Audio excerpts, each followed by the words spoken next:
Telugu flame YouTube channel ఇప్పుడే subscribe చేసుకోండి. పడమటి సంధ్యారాగం సీరియల్ జీ ప్రేక్షకులని రాత్రి 8 గంటలకి సక్సెస్ఫుల్ గా అలరిస్తోంది.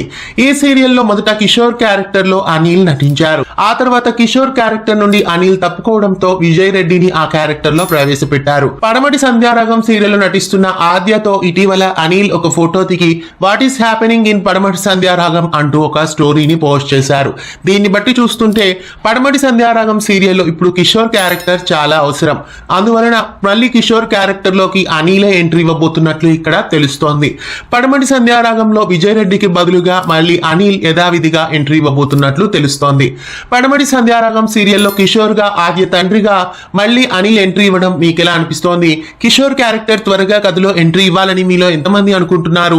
కిషోర్ క్యారెక్టర్ కోసం ఎంతమంది వెయిట్ చేస్తున్నారు? కామెంట్స్ లో తెలియజేయండి. ఇలాంటి మరెన్నో తెలుగు సీరియల్ అప్డేట్స్ ఎప్పటికప్పుడు తెలుసుకోవడానికి మన ఛానల్ ని సబ్స్క్రైబ్ చేసి పక్కనే ఉన్న బెల్ ఐకాన్ ని యాక్టివేట్ చేయండి. తెలుగు ఫ్లేమ్ యూట్యూబ్ ఛానల్ ఇప్పుడే సబ్స్క్రైబ్ చేసుకోండి.